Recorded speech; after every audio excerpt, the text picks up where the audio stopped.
Okay, so today we are going to make a keto-friendly cracker, and I have definitely been missing crackers in my life on this diet. So it's going to have 6 tablespoons of softened butter, 2 tablespoons heavy whipping cream, 1/4 of Parmesan, 1/4 of almond flour, and a cup of shredded cheddar, plus some basil in there. So the first step that we're gonna do is we're just gonna put the butter in the mixing bowl and kind of let it get a little bit more softened so that we can add more. Butter has just been in the mixer.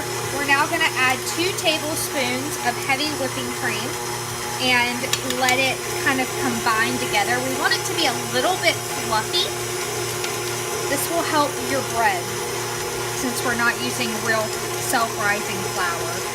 So here's what it looks like after it's kind of combined together. The next step is to put the cheddar and the Parmesan in there and just mix it together with the spatula. You do not need the mixer at this moment. So we're just gonna mix this for about a minute. Okay, so here's what it looks like after it's combined. Now we are gonna put in 1/4 of a cup of almond flour and the basil seasoning in here and just mix this together also with a spatula.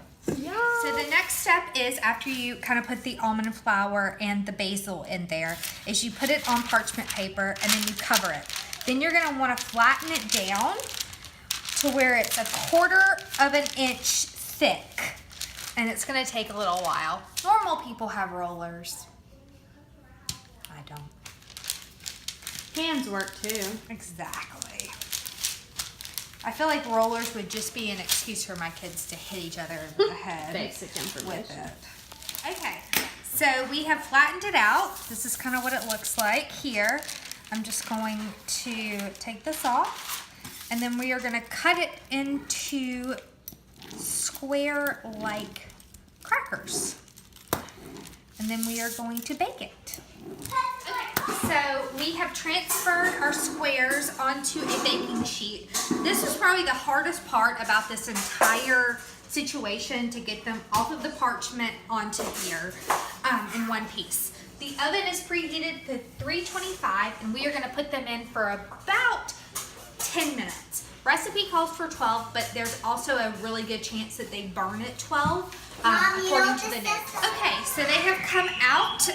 They are a little bit thinner than I would have liked for them to be, but the taste is still really good, and you can definitely eat them with dip or anything like that.